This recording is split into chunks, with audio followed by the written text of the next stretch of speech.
Hey guys, and welcome back to my channel, or indeed welcome if this is your first time. I'm about to watch an interview I did with Binsky, who is just this super cool guy. He's a vlogger and blogger. He's trying to travel to every country in the world. I think he's free short at the moment. We talk about this in the interview, but he does it in this really cool way. So he tries to get to know the locals. He does a lot of stuff about kind of intercultural exchange. It's a really interesting thing to do. I'll put a link to his channel in the description. Not that he needs any help from me. But yeah, so thank you very much. And in true YouTuber style, if you enjoy this, please do like and subscribe. Thank you. Roll the tape. Yeah, so Drew, thank you so much for joining me. I'm really pleased to have you. So where are you at the moment, if you're able to say? I just got to Dubai. I spent 2 weeks in Iraq proper, road tripping from Baghdad to Babylon, all over the country. So I just made it out safely, and I'm happy to be in Dubai. I mean, I guess for you, the coronavirus has been even worse for for a lot of us, because your work must have become really tough. Yeah, it's been stressful to travel in general. All the flight cancellations and the paranoia and the getting COVID tested and all that. But there's also a beautiful side of travel in that there's not many tourists around. I had the pyramids of Giza all to myself. There's like practically no lines in airports.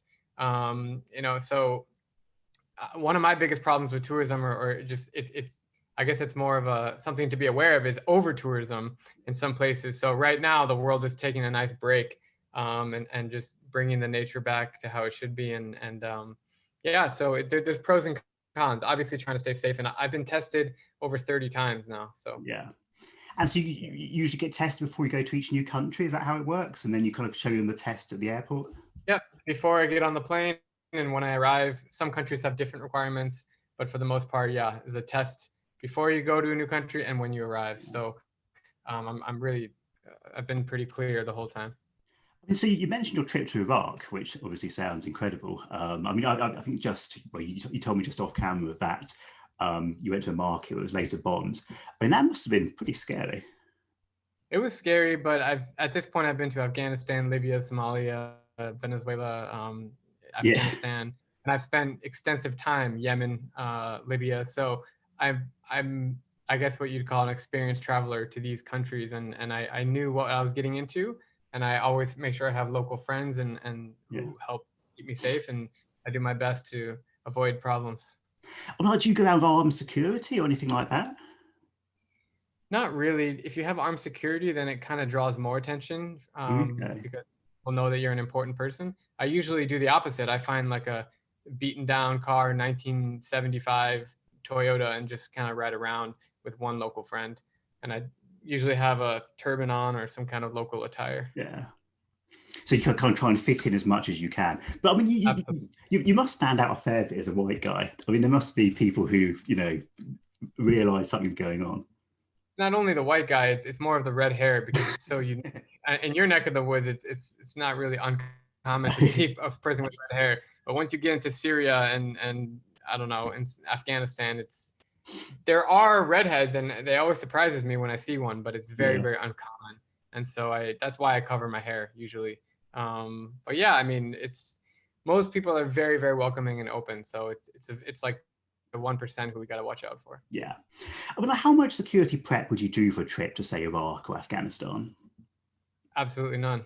Really? I put my full trust in local friends, Oh, who I meet through Instagram, and they plan the trip and they have their own drivers, and I don't even plan an itinerary. I just go with the flow. Everything I do is spontaneous. Yeah. oh, wow. I mean, so obviously you started off, I think, as an English teacher in South Korea, and you're kind of traveling around Asia. And then at what point did it kind of become your job, like a professional vlogger or travel Yeah, blogger? I started with travel blogging with a B, back in 2013 when I was teaching English in Korea, and then that sort of evolved into social media. Instagram, Snapchat was big back in Yeah. 2015, and then I first made a video in 2017, when I went to North Korea, and so that video hit 10 million views, and then that was kind of the moment where I stopped blogging and Snapchatting, and I put all my effort into video making. Yeah. I mean, it seems to be quite a cool community of like YouTube kind of travelers, bloggers. Because I think some of you guys know each other, don't you? I'm kind of vaguely aware of there being a bit of a community. Yeah, we're aware. I'm always surprised that there's not I'm always surprised that there's not more of us, because I guess anybody could do it, but it really does take a lot of dedication and a lot of time and effort and energy and money up front to start traveling, because traveling is not free. But yeah, there's I would say there's less than in strictly in the travel space, there's less than 50 people who do it professionally. And what I mean by professionally is people who make a full-time living from making travel videos online. And yeah, I'm friends with them, or I'm familiar with them, and yeah, it's not really that competitive. It's not. I don't look at them like, oh my God, they went to this country or they got this sponsor. We're all kind of in this together. And the way I see it is, if one creator wins, if they get more audience, then I win, because all of us creators are in like a group together. So if one creator is able to charge 50,000 for a sponsor, then that means eventually all the creators will kind of follow in the same way. So yeah, we're not competitors. One thing I've seen you do, which I thought was really cool, is because there are obviously some kind of professional travelers. I don't know if they're professional, people who travel a lot from the countries you wouldn't necessarily expect. So I think there's a Pakistani guy or girl who's going to as many countries as you can. And obviously they got the disadvantage of having a passport, which isn't as useful for getting to countries. And I saw you giving those guys quite a lot of promotional time, which I thought was really cool. I mean, are there a lot of these people coming through, people from countries you wouldn't necessarily expect? Are you talking about people going to every country? Yeah, so kind of people becoming travelers or doing a lot of travel who are from countries you wouldn't necessarily expect them to be, so for non-Western countries. Right. Every day I come across a new person who has a less fortunate passport in terms of countries they can visit without a visa. So I just ran into a Filipino person who's been to 150 countries, and my girlfriend has a Philippines passport. She's been to 70 countries with me, and I thought that was a record, because she needs to get visas to go everywhere. But yeah, in the every country's atmosphere, there's about around 300 of people who have done it. I have 3 countries left until I have been to every country, and a lot of them are from the U.S., UK, countries where it's easier. Norway, Sweden, where your passport is just strong. So we can't choose where we're born. So I'm very lucky and very fortunate that I have a U.S. passport. But yes, I every day I come across people from India or from Uganda or something who have been to over 100 countries. Yes, that's super cool. And what's your plan for the last 3 countries? Is that kind of like a 2021 plan? Yeah, as soon as they'll let me in. So Jamaica is one of them. That country is open. Saudi Arabia, which I already have the visa for, is partly open, but they're not. They're open for like expats and business travelers, not for tourists. Okay. So as soon as they open, that's just next door. I'm in Dubai right now, so that's just next door. And then the last country will be Palau. It's a country of 18,000 residents in the Pacific, about 2 hours southeast of the Philippines. I mean, do you because you plan to like celebrate when you get it done? Have you got something planned to kind of mark the occasion? Yeah, I'm doing a documentary called Every Country, which is about exactly what it sounds like, behind the scenes of my life, going to every country, how I've done it, behind the scenes of being a travel creator, what it takes, how much effort goes into it, how I meet local friends, travel tips, what I've learned, my realizations from going to every country. So we're doing it big. I got a really nice team from LA who's helping me shoot it and direct it and produce it. And so, yeah, it'll be released probably in a year from now. Oh, cool. I mean, one thing I really love about your videos is you go out of your way to include locals. So, I mean, a lot of your videos are very focused on the locals, really. I mean, do you ever get do you get people being very keen to be on camera, or sometimes people reluctant, sometimes even hostile? Good question. For me, the best part about traveling is local people. They make or break my experience always. And so usually make the experience. Very few times they break it. But yeah, I always try to meet local friends. And before I meet them, I connect with them through Instagram. And before I meet them, I tell them, hey, I'm making videos. Do you mind being on camera? So almost always they don't mind. But when I'm shooting random people, like in the market, I always ask their permission. Like, hi, like first I smile at them without a camera, and then I maybe take some photos. And then if they're warm, I will just start recording, and that's kind of the way I do it. Yeah. Well, I guess one thing that's quite cool is because I was kind of thinking about economic growth rates across the world. And obviously, large parts of sub-Saharan Africa, Southeast Asia have growth rates, in Central Asia have growth rates that Western countries could only dream of, or at least did until the coronavirus pandemic. I'm not quite sure how that's affected it. But you can almost kind of feel a real transfer of wealth and power taking place in the same way that China obviously is now basically a superpower. But 20, 30 years ago, it was a rapidly developing country. Right. You kind of get the feel that you're in countries that are really going places. You can kind of feel the movement of wealth and power around the world. Definitely. I studied economics as my degree, so I'm fascinated by how the world works. And yes, I mean, the country of Tanzania, where I was a few weeks ago, has the fastest growing economy in the last 10 years. Yeah, Um, they're just innovation, a lot of young technology, entrepreneurship we walk around and there's like um, co-working spaces and all this stuff in Nairobi as well. And I can't compare this to 10 years ago because I didn't travel to these countries 10 years ago, but yeah. I imagine even less, 5 years ago, that wasn't the case. So it's fascinating to watch the world become more globalized every single day. And obviously, Western countries are already at this level, but it's the ones behind who are catching up really quickly. So it's pretty cool. Kind of a similar point, but I was looking kind of figures for internet access around the world. And it's, obviously across the West, it's basically ubiquitous now, but it's really going up quite quickly in some Sure. developing countries. So are you finding that more of your audience is from say Pakistan, but it used to be, or Nigeria?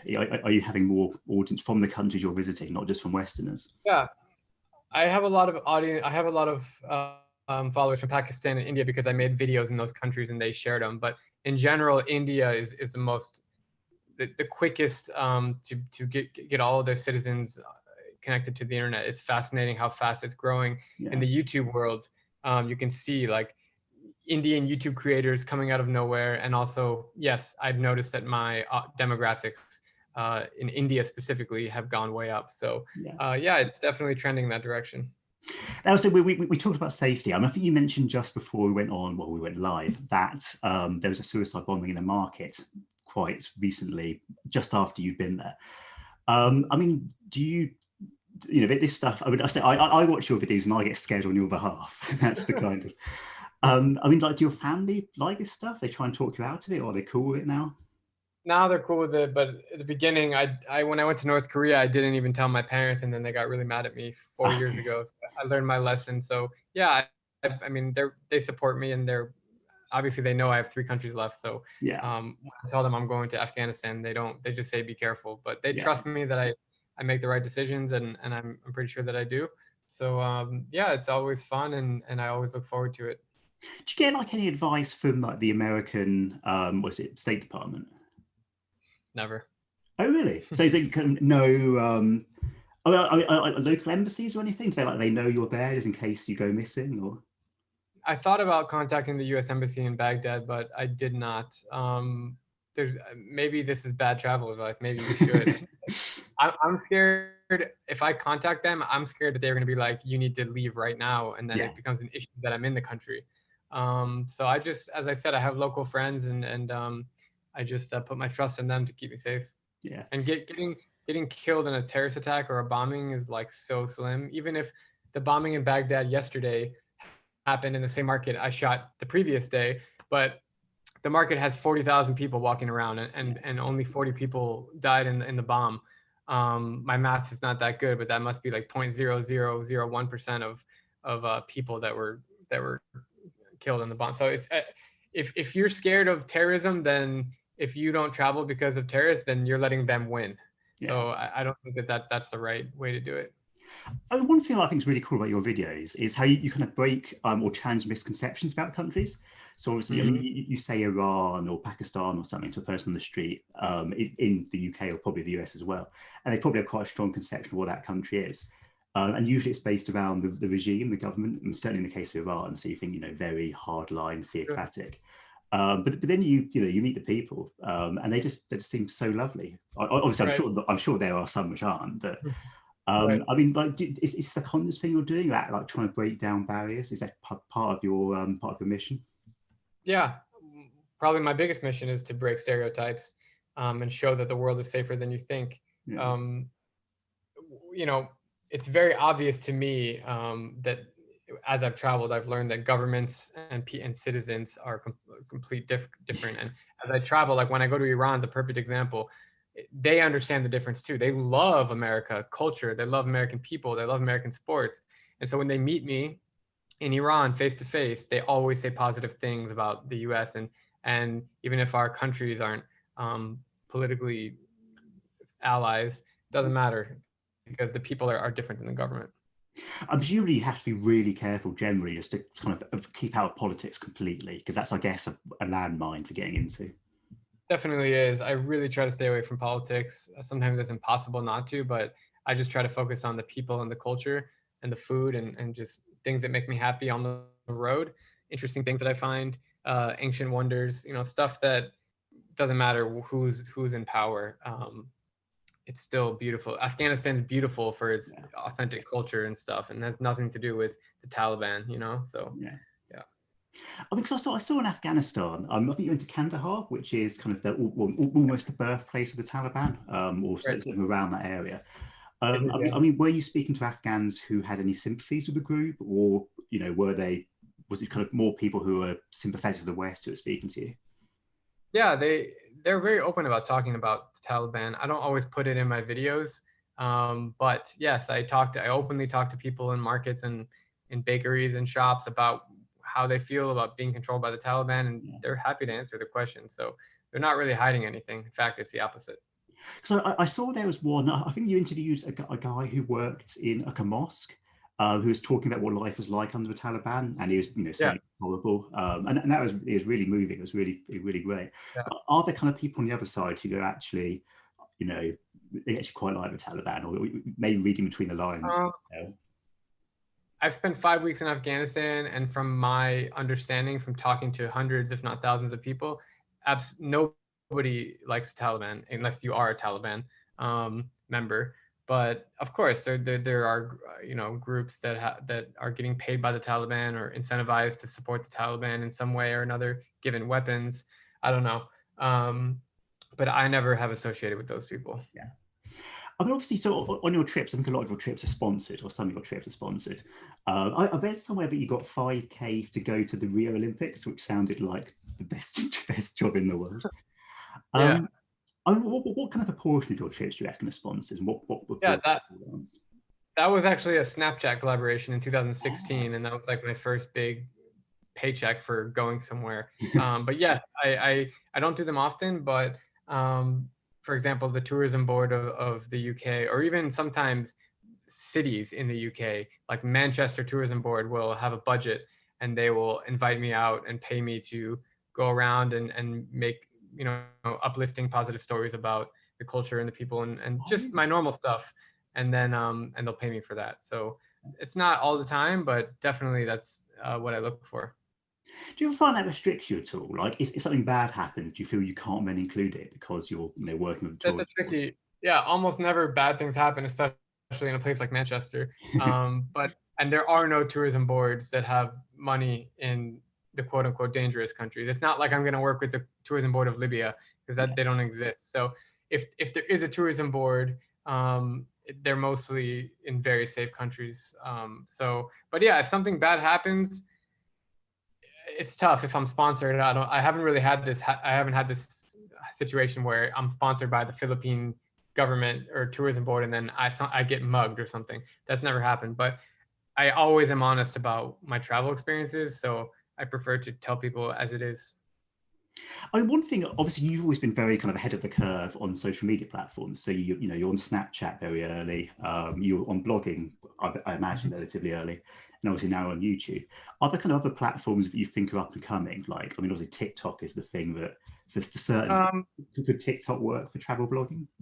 yeah, I'm on TikTok. I don't put too much time into it, but I don't know which next platform will hit hard. Yeah, TikTok's tough for me because I like to inspire people and make documentary kind of storytelling.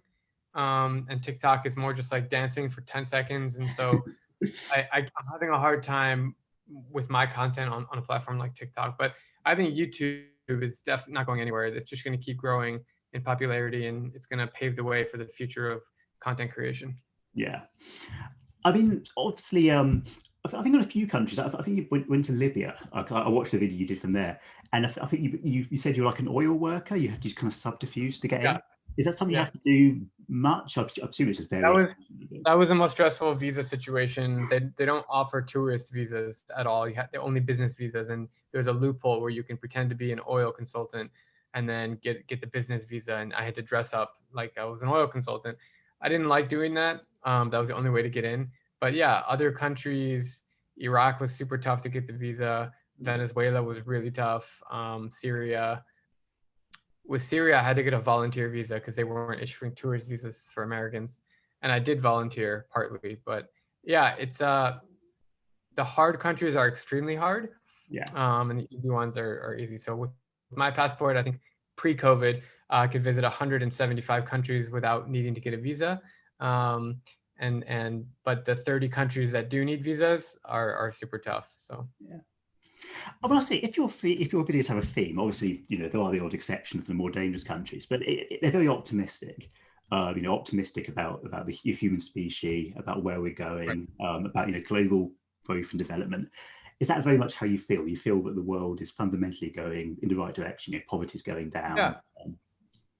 Yeah, I'm just being myself in videos. I don't put on any kind of act or any show. I am who I am, and I'm very optimistic about our planet and the way things are going. And it's funny because most people are the complete opposite way. Everyone's so pessimistic about pandemics and about global warming and all this stuff. But I'm not saying those things aren't hurting us, but overall, as a species, we're getting so much smarter. We're getting so much more innovative, and it's just fun to experience this all over the world. I mean, you kind of alluded to this earlier, but and obviously you're a great people person. That's clear.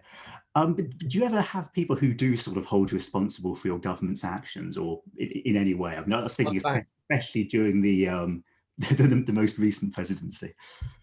Yeah. A lot of people. It's not only with my government. It's about I'm Jewish and I'm very open about it, and so a lot of people think I'm tied to Israel or sponsored by the Israeli government to say nice things about Judaism, and that's absolutely not the case. So yeah, I get a lot of people when I went to Syria because I made such positive videos. I got a lot of backlash, and people thought I was brought to Syria by Assad, who's the president, and they thought he was controlling my content and all this stuff. And it's all complete nonsense. So yeah. I mean, you made some really beautiful videos about kind of why, as a Jew, you love Muslim culture. I mean, is that kind of part of your conscious effort to break down barriers? Yeah, and I, there's 2 billion Muslims in the world, and there's about 49 Muslim majority countries. So if you travel to every country in the world, you're going to spend a fourth of your time in Muslim countries. So I've just come to love the religion. It's a religion of peace. People are super friendly, welcoming. I love the Ramadan is beautiful. I love going into mosques and learning about the religion. So I'm fascinated by it. Yeah. Are you ever shocked? I mean, I know you said earlier that people, usually separate the country from the government. But are you ever shocked about the perception of the West? Do people have views that you wouldn't necessarily expect them to have? Yeah, I get a lot of people that say mean things about the U.S. in specific, that they're ruining the world. They're always trying to get involved in so many different wars. And I mean, I just try to stay out of those conversations. But yes, I do have people that are not fans of the West. Yeah. I mean, in terms of kind of monetization, because I presume obviously you run ads on YouTube. I presume you run ads on Facebook now, because I think you can now do that. Are those your main revenue sources, or obviously, I'm sure you sponsor affiliates and all kinds of other things? Yeah, Facebook and YouTube are my main sources of income, and then sponsors will be the next. And then I'm about to roll out like the Drew Binsky travel course, where I'm going to give people every single tip I've learned from how to visit every country, how to book cheap flights, how to find accommodations, how to navigate cities, how to find local friends, just like a master class. And I will sell that as well. And then I have merchandise that I'm about to roll out as well, a book on the way. So there will be more ways to monetize. But yes, ad revenue and sponsors are the two most right now. I mean, just one final question. I know we're running out of time. What are your plans next? So once you visit every country in the world, then what's the plan? Visit them all again, or sort of pick particularly interesting ones? Yeah, I want to be the first tourist to go to the moon, so that would be pretty cool whenever that's possible.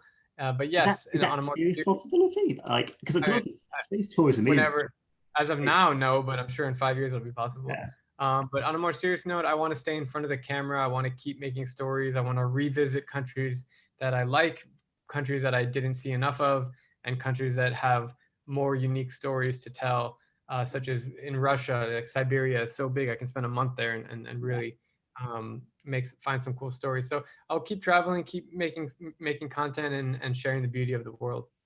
Well, so Joe, it's been a real pleasure. I'm sure we all hope you do carry on. But yeah, so thanks a lot for your time. Thank you. If anyone watching this wants to send me any questions or comments, just hit me up on social media. It's just @Drew Binsky, and I would love to chat with you guys. Thank you so much. Brilliant.